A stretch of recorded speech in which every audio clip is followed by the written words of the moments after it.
They shift the aim from approval to alignment. With this shift, defensiveness fades. In its place, a steadier form of inquiry takes hold, one that welcomes challenge and remains calm under pressure. Disagreement is no longer feared. It becomes useful, even essential. When victory is defined as being seen as right, the ego thrives on applause and avoids correction. It relies on being affirmed, on being told it is already correct, already wise, already complete. This desire for recognition locks the mind into a fixed posture. It becomes rigid, incapable of movement, afraid of being undone. Any challenge feels like a threat, and any dissent feels like disrespect. The ego hardens around identity and begins to reject anything that does not affirm the image it has constructed. This makes growth impossible. To learn, one must be able to shift, to adapt, to revise one's views in light of new insight. But when the ego rules, it clings to appearances and avoids the discomfort of change. When victory is redefined, not as applause, but as clearer understanding, the ego begins to dissolve. You stop needing others to agree with you for your sense of self to remain intact. You become open to feedback, correction, and challenge because you no longer tie your worth to your ideas. You allow reason to guide your thoughts, not status or pride. In that space, insight begins to emerge without friction. There is no longer an internal war between what is true and what feels good. You begin to recognize that humility is a strength. It is not weakness to be corrected. It is discipline to accept it with calm, examine it carefully, and respond with improved clarity. As you do this more often, your motivation starts to shift. You begin to value growth over credit. You measure progress in terms of understanding rather than dominance. Your concern turns to accuracy over pride, precision over performance, honesty over impression. This is the Stoics' approach to dialogue, grounded in reason, open to revision, and disciplined in tone.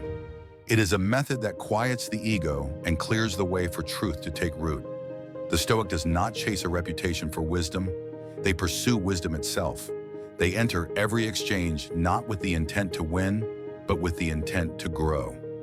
It is through this quiet pursuit that the ego is dismantled, not in dramatic public defeats, but in the steady silence of a mind aligned with principle. These conversations do more than shape opinions. They shape character. Each one becomes a training ground in virtue where you sharpen your listening, refine your speech, and learn the discipline of letting go. In that space of calm inquiry, the ego finds no nourishment. It cannot thrive in an environment where the goal is truth rather than praise. It has no footing in a mind that is not addicted to being right. It cannot survive in a person who is more committed to correction than applause. This is how you kill the ego, by starving it of the attention it demands and replacing that attention with the practice of reason. It does not require dramatic confrontation.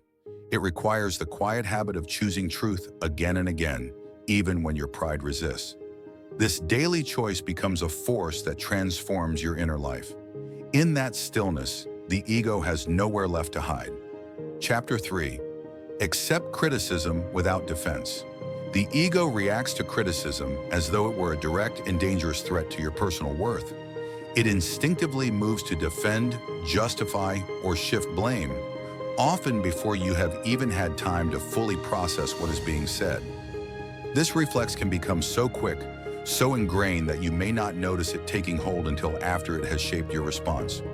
Yet this defensive posture is a barrier to growth, closing the mind against insights that could refine your judgment and sharpen your abilities. The Stoic deliberately works to break this reflex, cultivating the ability to meet criticism with a still, attentive mind. They create a pause between the hearing and the reacting, holding that space long enough to absorb the full meaning of the words. In that space, they test the criticism for truth. If truth is found, they adjust without shame, treating the discovery as a step forward. If truth is absent, they let the words pass without resentment, recognizing that not every opinion reflects reality. To receive criticism well, you must cultivate the discipline of consciously and consistently separating your identity from your performance, your choices, and your actions. This ability is not something that appears automatically. It is a skill built slowly through deliberate effort and repeated practice. A flawed decision, a failed plan, or an unsatisfactory result reflects a specific set of circumstances at a moment in time. It does not serve as a permanent judgment on your worth as a person. An error in judgment does not erase the effort, discipline, and growth you have developed over years of work and self-reflection. You start to welcome testing of your beliefs because it strengthens your grasp of truth. This approach stabilizes your sense of purpose. Your motivation no longer shifts with public opinion or temporary comfort. It keeps your character in steady alignment with reason. In time, this deliberate openness makes your life far richer in insight than it would be if guarded by pride. It keeps your identity anchored in something greater than momentary status. This deeper self-respect comes from knowing you will never willingly stand still when there is more to see, more to learn, more to understand, and more to become. It is a quiet yet unshakable confidence that you are moving along a lifelong path of growth, regardless of external approval or recognition. Chapter 2. Seek truth over victory. The ego is deeply invested in winning arguments. It places a high value on appearing right, often at the expense of being right. This creates a mindset in which the goal of conversation is not discovery, but dominance. It becomes more about proving a point, scoring rhetorical wins, and defending one's position than it is about genuinely understanding the subject at hand. The ego turns a dialogue into combat, seeing every question as a challenge and every disagreement as a threat. The Stoic takes a completely different approach. Their aim is not victory, but clarity. They enter dialogue to learn, to exchange ideas, and to refine understanding. To engage in this way, focus on listening before responding. Listen not with the intent to counter, but with the intention to understand. Let go of the impulse to mentally prepare your rebuttal while the other person is still speaking. Approach every conversation with the humility to accept that your current viewpoint may be incomplete. Assume there is something valuable in what the other person is saying, even if you initially disagree. Do not enter discussions with fixed positions that you feel bound to defend at all costs. Instead, carry your thoughts with flexibility. Let your ideas be tested without fear. Hold your beliefs as tools, not as shields. Let them be examined. Let them be challenged. Treat the exchange of ideas as a workshop for truth, not a battlefield for ego. When you do this, every conversation becomes an opportunity for refinement. Ask questions that invite reflection. Draw out the reasoning of the other person. Invite them to explain their assumptions, their underlying concerns, and the conclusions they've drawn. Listen carefully not only to the words they use, but to the patterns behind them. Try to understand the life experience, values, or principles that shape their viewpoint. Look for the deeper logic in their perspective. When it's your turn to speak, offer your thoughts as proposals, not proclamations. Let your tone reflect curiosity, not competition. Be willing to say, "I had not considered that," and mean it. Let that phrase become part of your intellectual toolkit. It signals a mind that is open and strong, not closed and defensive. That kind of openness is the death of ego and the beginning of real clarity. When you release the need to be right, you also dissolve the psychological tension that surrounds disagreement. You unburden yourself from the constant mental strain of having to win every conversation or defend every idea. You begin to recognize that disagreement is not a threat, but a doorway, a chance to stretch your perspective and strengthen your reasoning. You take away the ego's grip on the outcome, loosening its hold on your emotional state and mental clarity. You stop seeing every differing opinion as a challenge to your self-worth, and instead start to interpret those moments as invitations to refine your understanding. Your posture shifts from resistance to investigation. You become more curious, more deliberate, more thoughtful in your engagement. Your motivation is no longer rooted in dominance, but in discovery. You learn to value the questions more than the statements, the insights more than the accolades. And when both people in a conversation adopt this posture, something rare and powerful occurs. Shared insight. The conversation becomes a mutual exploration of truth rather than a silent contest of ego. Whether you persuade someone, they persuade you, or both of you walk away with sharpened thinking. The value lies in the movement toward clarity. The Stoic sees every conversation as a mirror for their own thinking. They understand that dialogue is a tool for intellectual refinement, not a stage for validation. They treat each discussion as an opportunity to test assumptions, reveal blind spots, and enhance their internal coherence. They do not enter to perform or impress. They enter to inquire, to understand, and to evolve. They ask themselves after each exchange, did I become wiser because of this? Did I learn something I couldn't see before? Did I let truth guide me more than pride? These self-directed questions dissolve the residue of vanity. The ego is the greatest obstacle between you and wisdom. It distorts your perception, magnifies your pride, and convinces you that your worth depends on being superior to others. The Stoics saw ego as an illness of the soul, a false image of the self that grows when left unchecked. It demands constant recognition, feeds on comparison, and resists correction. In this state, your mind is not free. It is chained to illusions. Killing the ego is not about destroying self-confidence. It is about removing the need for validation. True confidence is rooted in self-mastery, not in public approval. The Stoic sees himself as a student of life, always learning, always adjusting, never above criticism.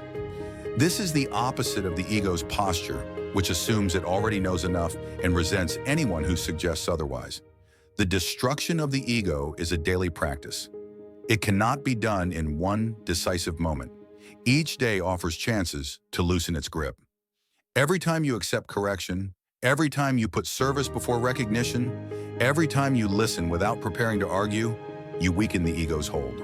These actions are small in appearance but large in effect. Over time, they shift the center of your identity from the false image of ego to the reality of disciplined self-awareness. This video will walk through 9 Stoic practices that weaken and ultimately kill the ego. Each is a discipline in itself. Together, they form a way of life that frees you from the restless need to prove yourself and allows you to live with quiet strength. Let us begin. Chapter 1. Accept that you are always a student. The first and most decisive strike against the ego is accepting in both thought and action that you are never finished learning.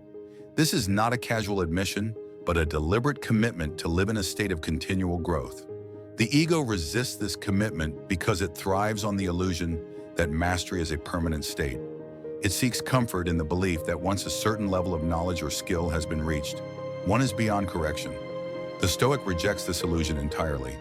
They recognize that even the most accomplished minds stand only at the threshold of deeper understanding, and that mastery in its truest sense has no final point.